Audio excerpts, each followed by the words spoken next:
Bem-vindos e bem-vindas a mais um encontro do nosso mini curso sobre capoeira. E neste terceiro encontro, nós vamos então abordar a capoeira praticada no contexto da ditadura militar. Nós faremos aqui uma conversa muito breve, até devido ao nosso limite de tempo, mas espero que pelo menos algumas questões importantes, alguns elementos importantes sejam colocados e que de alguma forma isso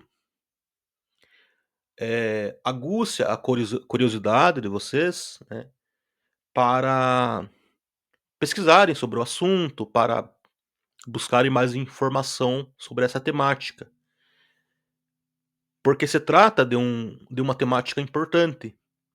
E ainda há poucos estudos que pensem a capoeira praticada,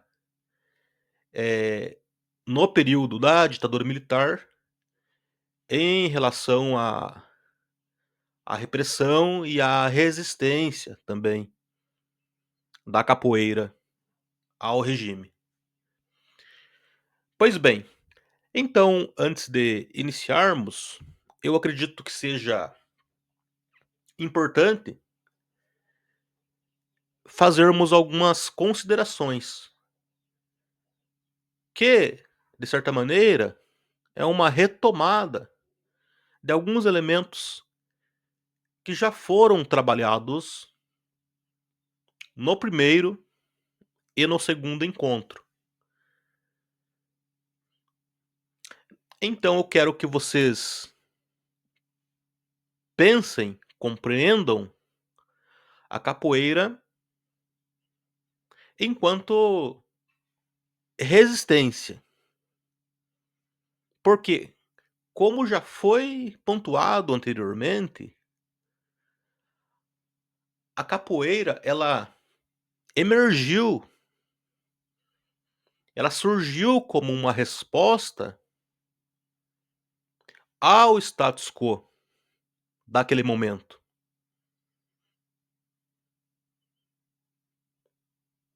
que era um contexto ainda de Brasil colonial, que era um contexto de escravização.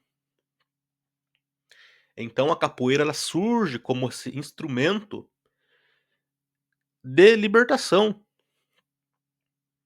do africano escravizado. Um instrumento, portanto, de luta contra a escravidão e contra a repressão. E esse aspecto de resistência, este aspecto libertário, ele não se perde na história. O processo histórico da capoeira ocorre sem com que este aspecto fique para trás. Poderia, desse modo, dizer, então, que esse aspecto libertário, esse aspecto de resistência, é mesmo uma condição sine qua non da capoeira. Podemos compreender também que a capoeira, de certa maneira, foi desenvolvendo, ao longo do processo histórico, uma determinada cultura política. E uma cultura política emancipatória, uma cultura política que busca, de alguma forma, a superação da opressão social. Agora, isso não significa dizer que não tenha existido, em diversos momentos da história da capoeira, cooptação. Ou seja, embora a capoeira seja uma prática emancipatória, uma prática libertária,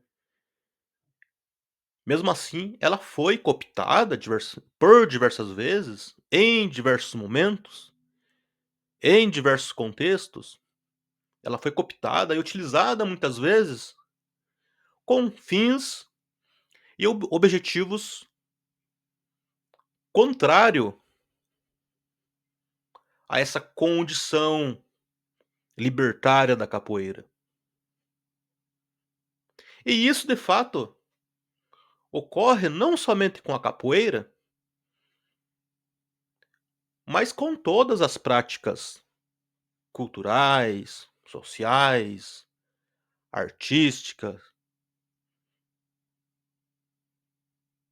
Nenhuma arte, nenhuma cultura escapa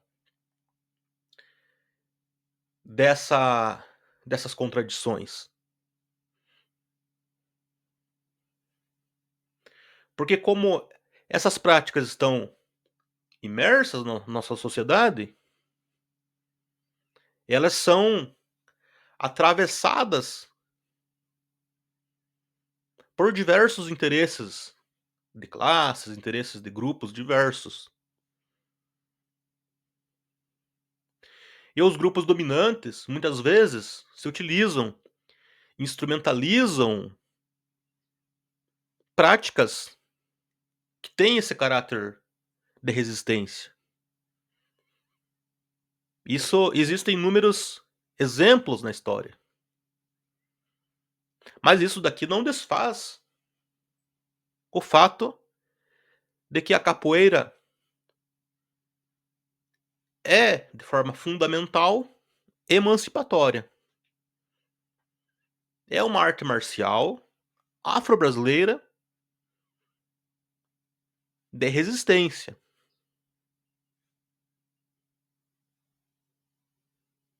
É mais do que somente erguer uma perna, fazer um movimento de acrobacia. É muito mais do que isso.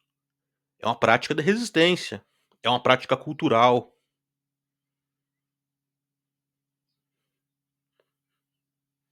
E sendo uma prática de resistência, uma prática cultural, fez com que, por diversas vezes, a capoeira se aproximasse de alas bastante progressista da sociedade. Logo no início do século XX, podemos já perceber uma certa aproximação de mestres, de professores, de capoeiristas, de modo geral. Uma aproximação de grupos mais à esquerda do espectro político. É o caso, por exemplo, de Mestre Pastinha. Mestre Pastinha foi muito próximo de membros do Partido Comunista, sendo amigo pessoal, por exemplo, de Jorge Amado, é o grande literato brasileiro reconhecido internacionalmente e militante comunista.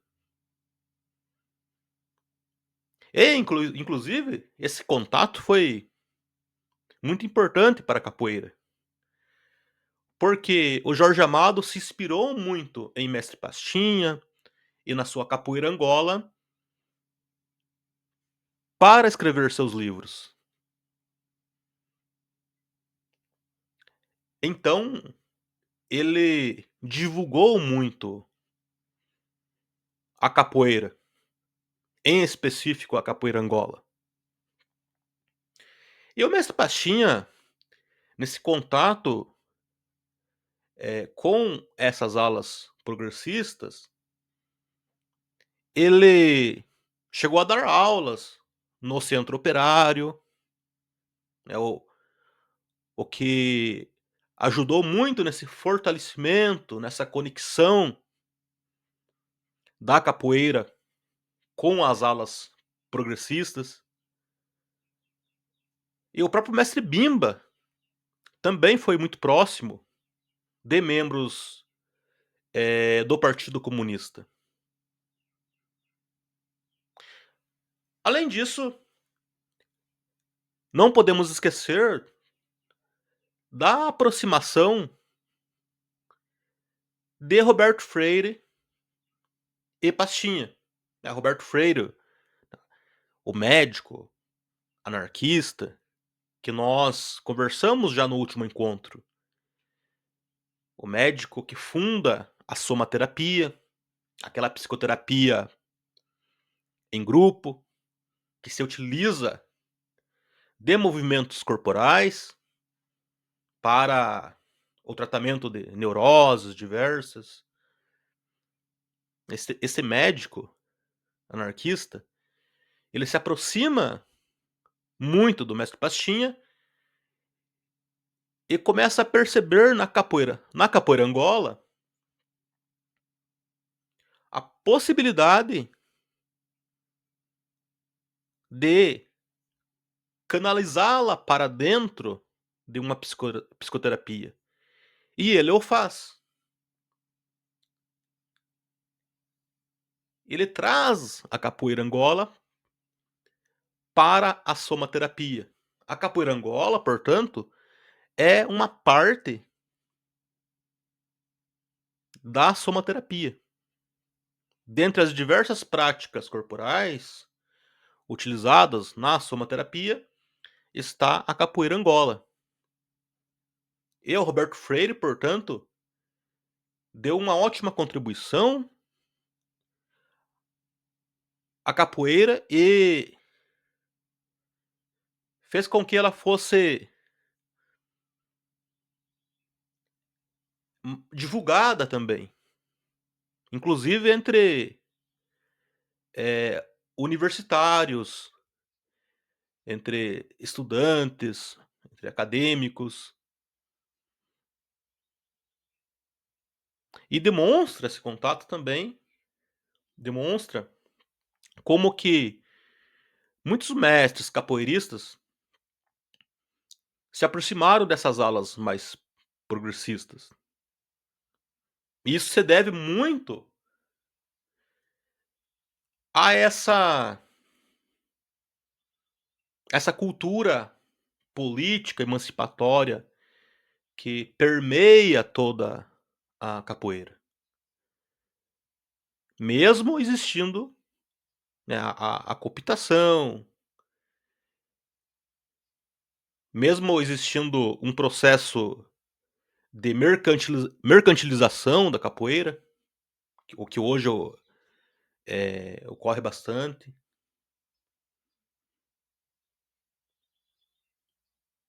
Mesmo assim, a capoeira ela tem resistido muito. Ela tem conseguido manter esses aspectos culturais, esses aspectos emancipatórios. Agora, em relação à capoeira praticada no contexto da ditadura militar, nós devemos considerar o seguinte: existem 2 movimentos nesse contexto da ditadura. Um movimento é o movimento de cooptação. É uma tentativa de esportivização da capoeira. é uma tentativa de excluir os elementos culturais, de excluir esses elementos mais, emancipatórios da capoeira,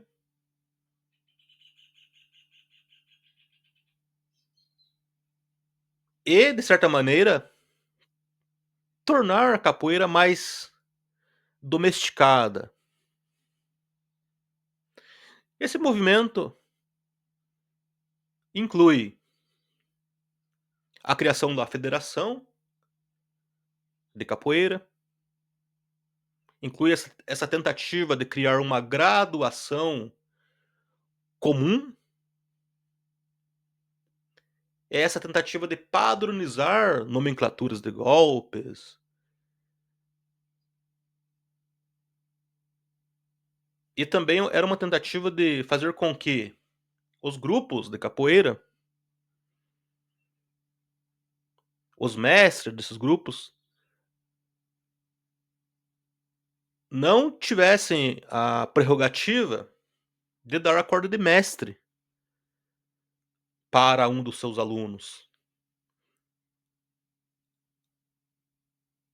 Embora isso não se realize de fato, mas era algo que surgiu e que foi colocada no primeiro e no segundo congresso de capoeira que ocorre na Guanabara. A ideia era que o mestre de capoeira, ou melhor, a ideia era que o capoeirista, para ele conseguir a corda de mestre, era que ele passasse por uma banca da Federação de Capoeira. E aí havia todo um processo de cursos que ele deveria fazer ali para conseguir a corda de mestre. E entre esses cursos estava eh, moral e cívica, por exemplo.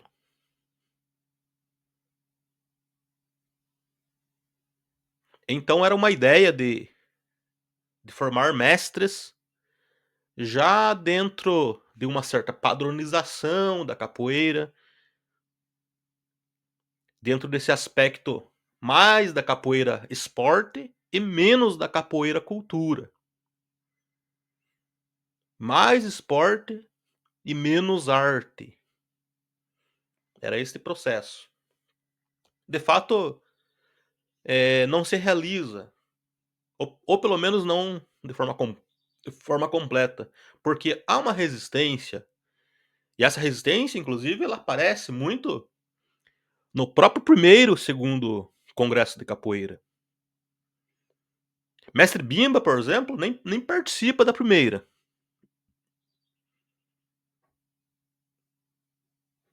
que foi em 68. Em 69, ele vai no primeiro dia, mas logo ele se desagrada ali, ele percebe essa questão da padronização, de criação de novas nomenclaturas, de criação de um padrão. Isso desagrada muito ele vai embora.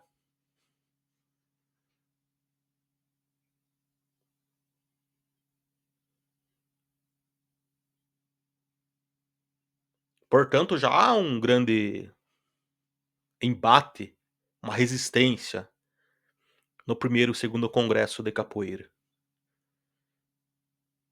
Mas fato é que a ditadura vai ali investir em campeonatos, por exemplo, eh, até alguns grupos, alguns mestres serão bastante beneficiados por algumas ajudas, mas são ajudas muito localizadas àqueles que são de alguma forma simpatizantes do regime, ou que pelo menos rezam um pouco mais a esta cartilha da capoeira esporte.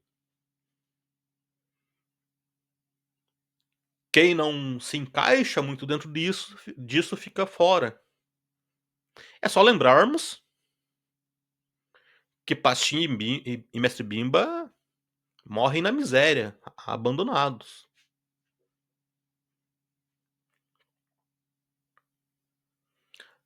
Então há esse movimento da ditadura de cooptação, né, que poderíamos chamar aqui de uma violência simbólica, ou seja, é uma violência que não é uma violência direta, que envolve prisões, mas é uma violência no sentido de que tenta adaptar esses capoeiristas à ordem vigente. Impõe normativas exteriores à capoeira.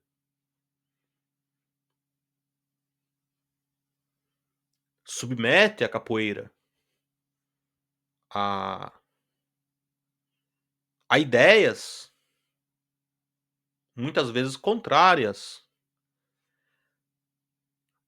à própria tradição da capoeira, a essa cultura política emancipatória. Agora, por outro lado, também temos o movimento de violência mais direta também, que aí envolvem, prisões.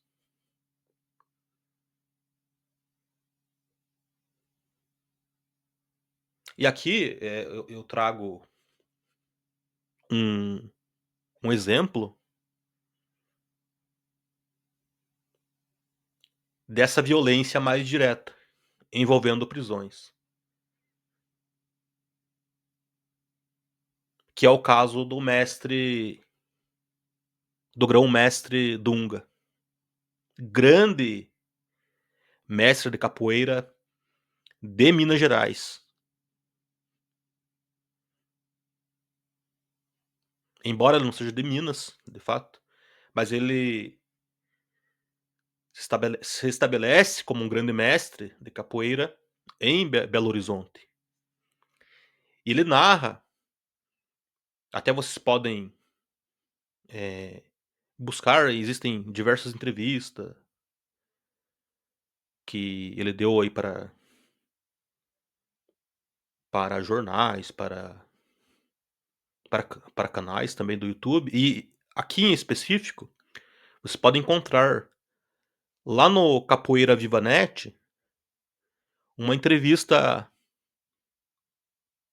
eh, muito pertinente, que traz essa narrativa do mestre, traz essa memória do mestre em relação à experiência vivida no período da ditadura militar. Ele narra que chegou a ser preso por estar tocando berimbau na Praça 7.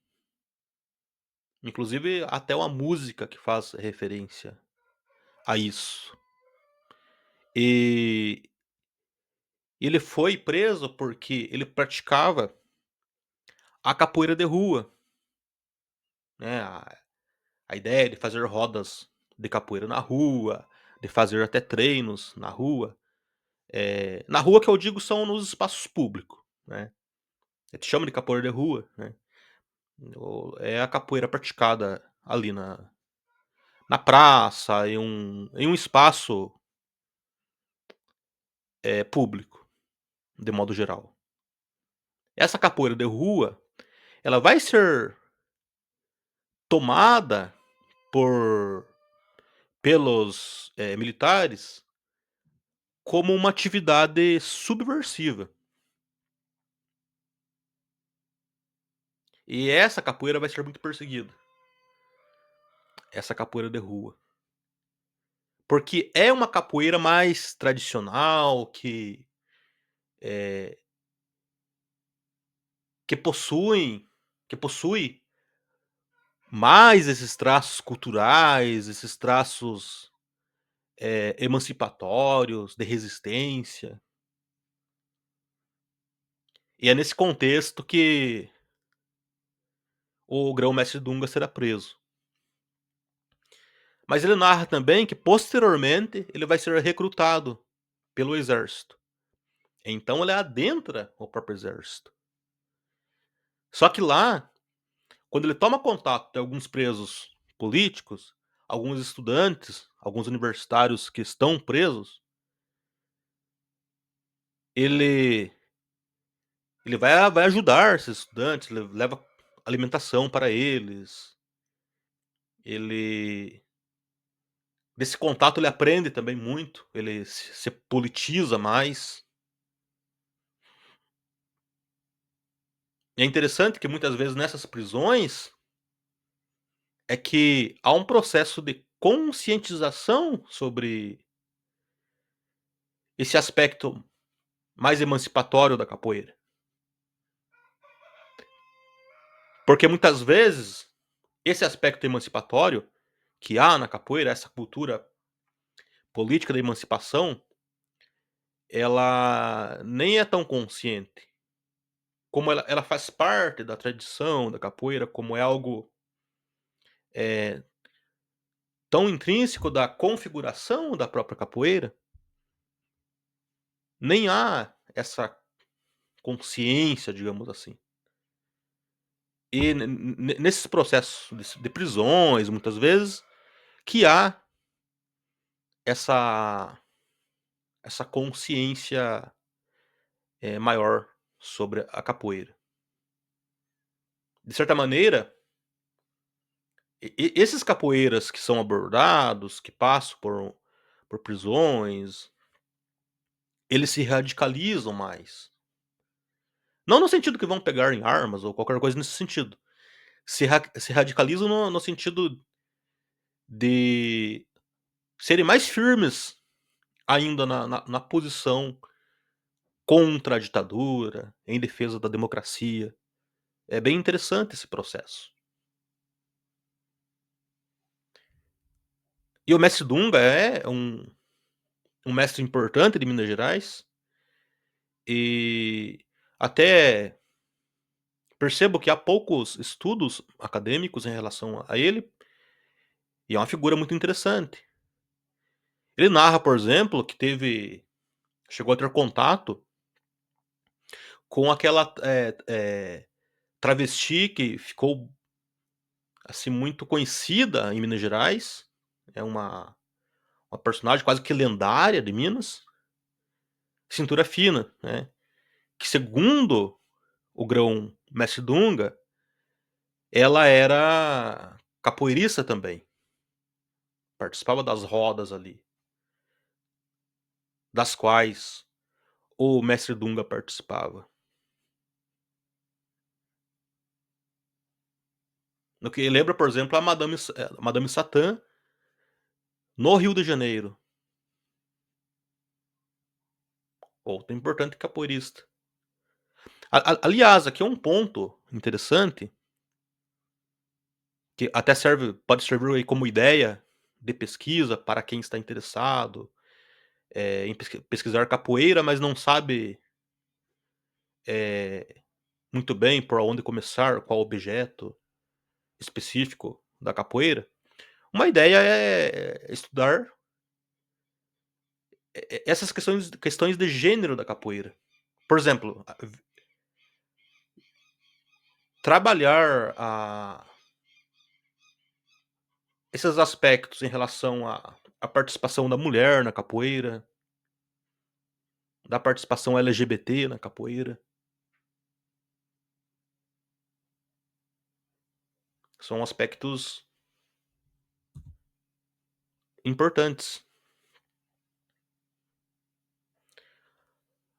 Agora aqui, já trazendo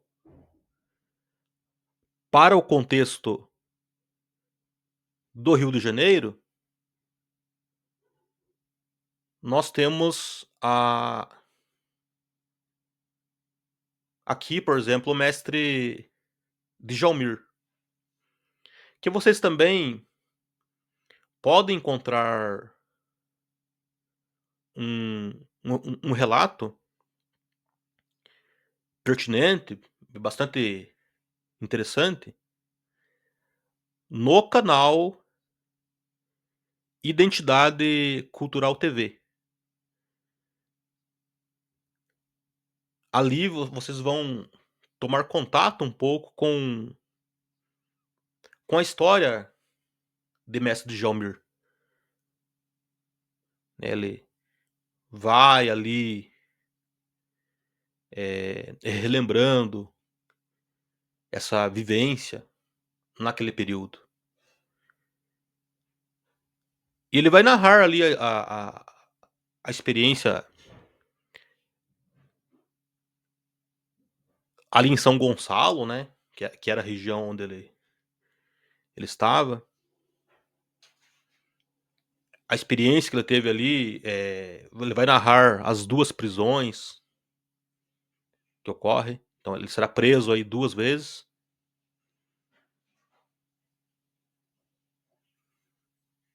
E vale muito a pena dar uma conferida nessa entrevista do Djalmir.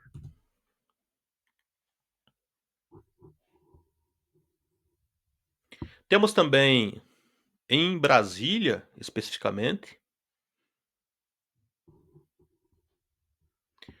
o Mestre Arraia, né, que vai ser atuante em diversos movimentos contrários à ditadura. E ele é considerado aí um precursor mesmo da capoeira praticada na capital.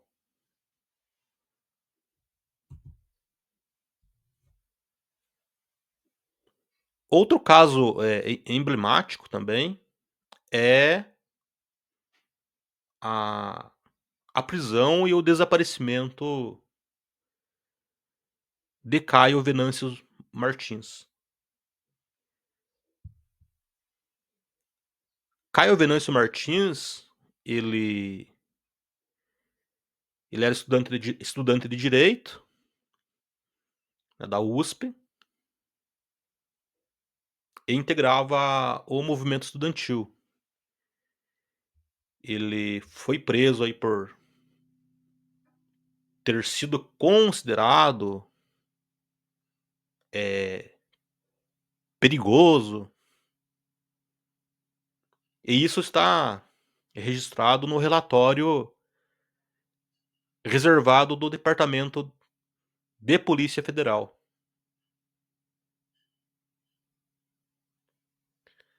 E lá consta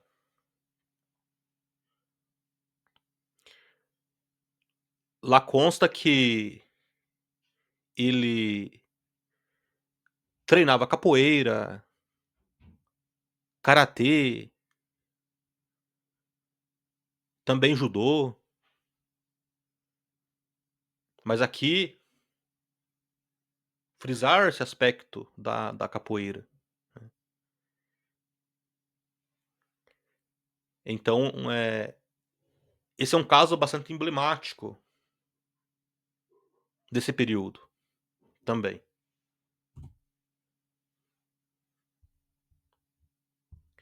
Agora, outro mestre, importante também desse período é o mestre Anande das Areias. Anande das Areias, que toma contato com a capoeira em Itabuna, e que depois vai para São Paulo e se aproxima ali de mestre Suassuna.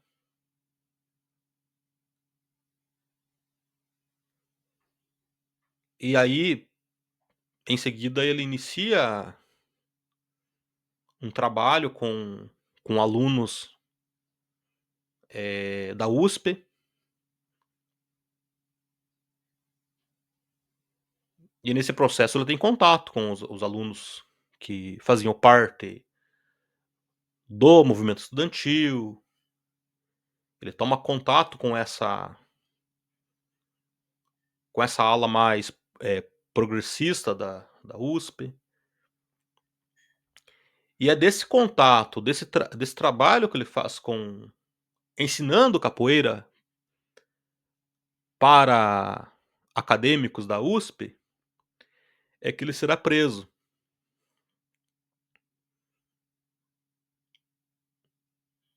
Ele não fica muito tempo preso, não não lembro bem agora, mas é ali uns 2, 3 meses de prisão, mas para quem não cometeu crime nenhum, um dia já é bastante. E nesse caso, devemos lembrar que as prisões, elas eram prisões que envolviam tortura e todo o processo, eh, repressor da ditadura militar.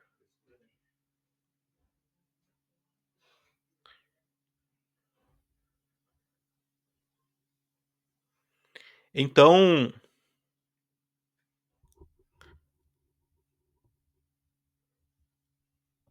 então na prisão ele vai ser preso, e na prisão ele vai ter contato aí com diversos intelectuais, de esquerda. Isso aqui é até interessante pontuar novamente, que mais uma vez, quando há essa prisão, quando há esse contato com intelectuais que estão ali presos também, e a própria prisão faz com que exista uma radicalização.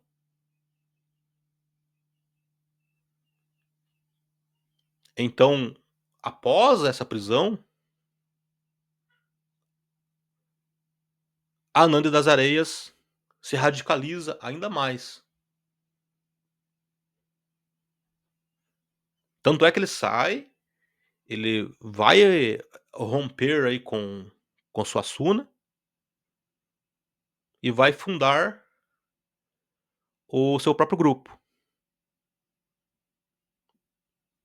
que é o grupo Capitães da Areia,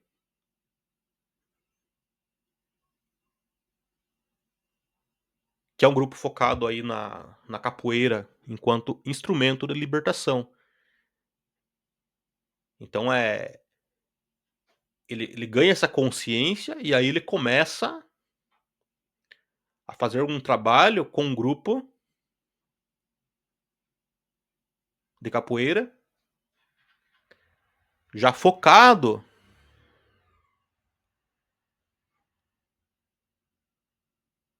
nesse aspecto libertário da capoeira.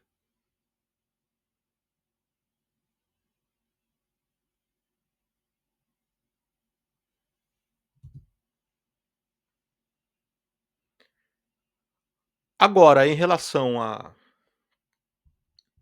grupos também, temos o grupo Associação Cultural Corrente Libertadora. Grupo aí que vai ser fundado na década de 70 em São Paulo. É fundado como academia, e aí posteriormente é transformado em uma associação. Vai ser fundado então por Mestre Maurício,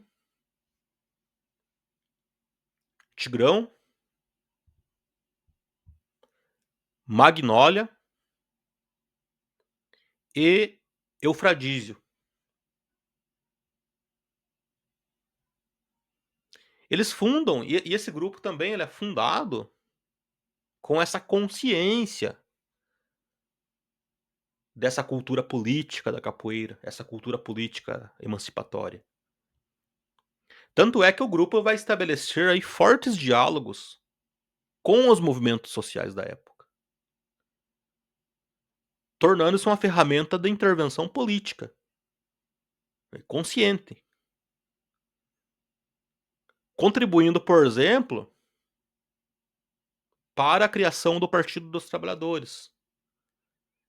É uma associação que vai, eh, defender muito essa ideia da criação de um Partido dos Trabalhadores. Vai inclusive abrir espaços ali para reuniões, né, daquele partido que estava ainda em processo de constituição. Então um grupo bastante importante também.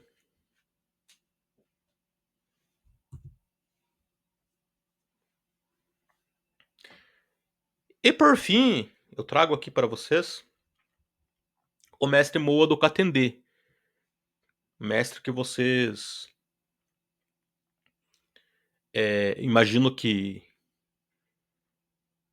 ouviram falar bastante lá em 2018, quando ocorreu, né, aquele triste episódio, né, que levou aí ao à morte de mestre Moa. Mestre Moa foi assassinado em 2018, né, devido aí ao seu posicionamento político.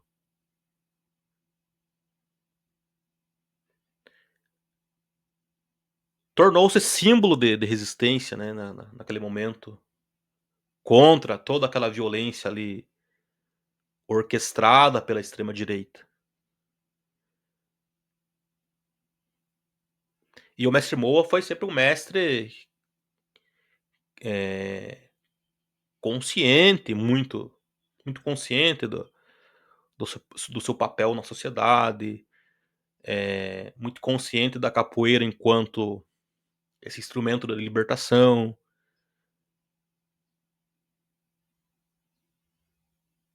Alguém que tinha lado, alguém que tinha uma perspectiva política, né, ele era, né, um homem da esquerda.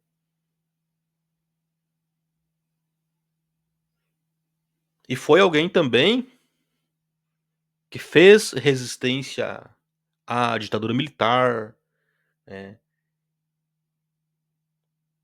Mestre Moa que começou a capoeira muito cedo, começou a capoeira com 8 anos. E já com 16 anos ele já estava envolvido em diversos projetos culturais, né, em grupos folclóricos, tal como o Viva Bahia, o próprio Catendê. E no contexto da ditadura, ele chegou a narrar eh, que ocorreu em um dado momento um um episódio bem complicado ali na ditadura, que foi quando alguns militares lançaram bombas dentro da tenda de ensaios, lá no Bonfim. Então ele passou por situações complicadas na ditadura. E isso se devia muito pelas posições políticas, por ser um praticante de capoeira,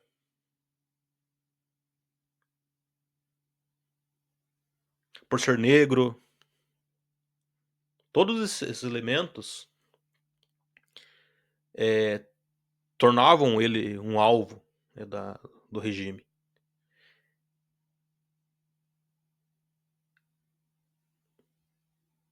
E aí após, enfrenta todo esse processo, né, da ditadura militar. Depois, nesse momento, né, aonde não estávamos em uma ditadura, ele é morto aí pelo por um indivíduo,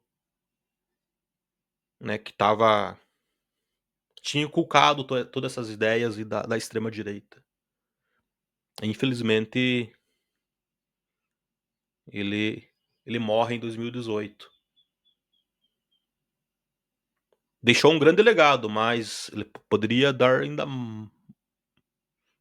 outras e mais contribuições, tanto para a capoeira quanto para a cultura negra de modo geral.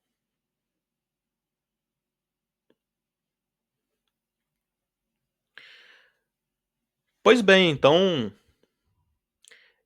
até devido ao tempo, nós vamos encerrando por aqui essa esse nosso terceiro encontro, e eu só quero dizer para vocês que essa temática da capoeira na ditadura é uma temática importante e que vale a pena, pesquisar o assunto, até porque existem poucos, trabalhos abordando a capoeira, nesse contexto, sobretudo a capoeira enquanto resistência à ditadura militar. Vale a pena, um trabalho desse tipo. Pois bem, então, encerramos por aqui e nos vemos no próximo e último encontro, aonde abordaremos, finalmente a capoeira no contexto do estado do Paraná.